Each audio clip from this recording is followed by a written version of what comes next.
Hey friends, welcome back to the Outdoor Anthony channel. I am Outdoor Anthony. Today we are going to be shooting my little my little cantaloupe friend here that I drew a face on.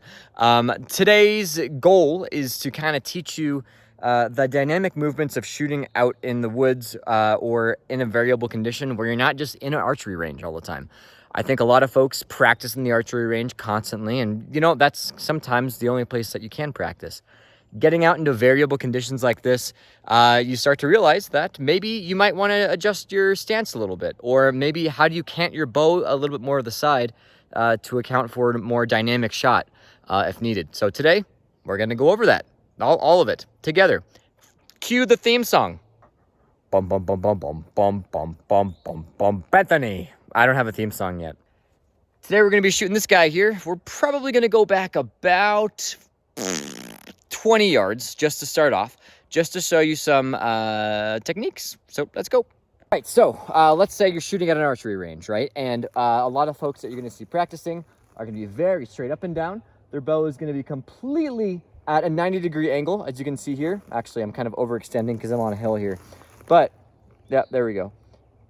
They're going to be very up and down, and that's going to be their stance. When you're out in the woods, it's going to take a little bit longer to get in that position to go hop, hop, hop, hip, ha, da, da, and then shoot. So when we're in the woods, one thing that we're going to practice a little bit more of is a bit of a lean and a cant. So instead of being all the way up here, you want to just tilt your head in a little bit and then tilt your bow in a little bit, and we call that canting. So here, I'll show you a little example. As we pull back the bow, instead of up here, you're going to have the bow a little bit more down, and your head is going to be a little bit more down as well. You can see that. I'm going to show you this way as well. So this was before, up, straight, and down. And then now what we're doing, it's hard for me to do it regular like that. Now what we're doing is, it kind of looks like your head's more interested in the shot. You're going to be here, and you can be more involved in the shot here.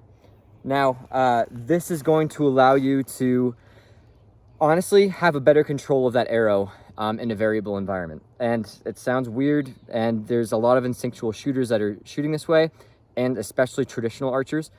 That's the way that I think all instinctual and traditional archers get to eventually shoot at. So if you can learn that early, for the sake of some fun, I'm going to shoot very orthodox and try to hit our buddy on the target over there, and then I'm going to shoot more involved and show you the difference. So here's a shot, say if you're like in an archery range.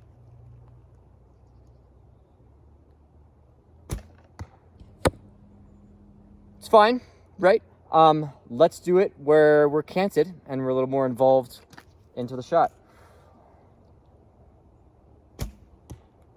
Boom, hit it. I don't know if you saw that difference, but the flight path for me, my whole body was much more engaged in the shot. And leaning down a little bit also helps me more do that.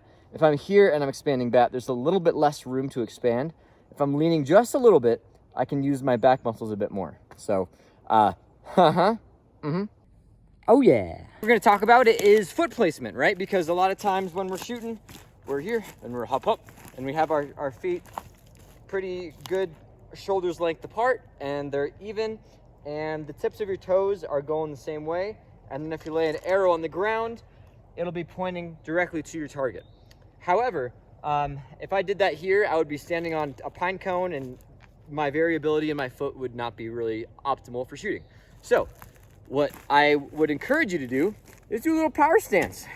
It's all good. Get one leg in there where you know it's going to be the one that's forward. It's going to be more involved, and basically try to make sure that your legs aren't going to move and they're in a comfortable position. So for me, if I'm just getting ready and I'm going to shoot something over there, let's say my target, I'm going to be a little bit more diagonal, as you can see with my feet. Although my target is this way, so my feet should technically be here. That's not actually optimal for me because of the area that I'm standing in. So bend my knees a little bit. You don't want to lock your knees. Have one foot a little bit forward. And as I'm aiming, the biggest variability, you want to cut out all variables. The biggest variability right now is going to be your knee placement. A lot of folks, when they do shoot outside, end up taking a knee. That way they can cut out all the variability beneath their hips, which is a pretty awesome thing to do. and there are bugs all up in my legs. Woo! So I'm gonna shoot one standing up first to show you that, honestly, there's probably gonna be some variability with shooting. And then I'm gonna show you one kneeling. And I was doing this a couple weeks ago with some archers, and I noticed a huge difference when I just popped down one knee. You cut off so much variability of your legs. All right, standing up. Hop, hop. All right.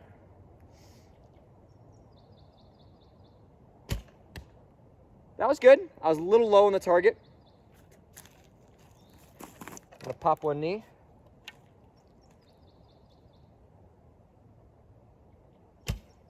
Woo! And actually I overcompensated and that one went a little high.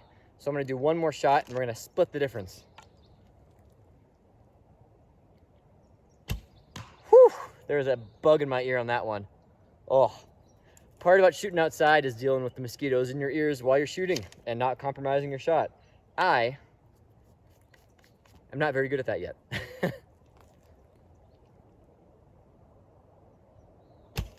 There we go. All right, and there's the shot. So when we're shooting, you want to remember a couple things when you're outside. Number one, foot placement is key. If you don't want to use your feet, pop that leg. That's really awesome. Number two is that cant we were talking about. Instead of shooting straight up and down like here, we actually want to be a little bit more involved with the shooting, and we're here. Also, if you're on a variable area, a lot of times beginner shooters, you're gonna see their arrows flop off the side of their shelf too much, right? It's really annoying. But if you have that little cant to your bow and you're here instead of here, you have this nice little V and your arrow is not going anywhere. And you can see that movement. The third thing, and probably the most important, is be responsible with your shooting. If you don't think that you have good pinpoint accuracy yet to shoot solidly at 20 or 30 yards without a sight instinctively, I wouldn't necessarily go hunting. All hunters always seek the most ethical shot when it comes to their shooting. And that just means that the arrow is hitting the target that first time. You're not fumbling around for a second arrow as the animal's got shot in the leg and it's waddling around a bit.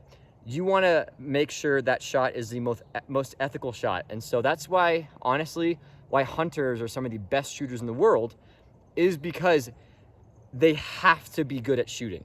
Otherwise, they're doing an unethical shot, and that across the board is not bueno. However, I like to shoot for fun.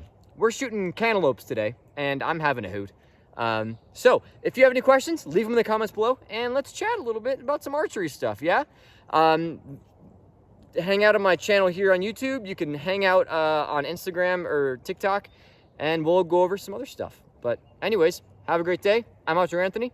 I'm gonna shoot some more arrows.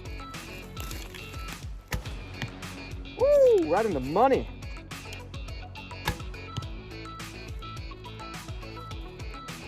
This is me shooting fast really quickly. Ready?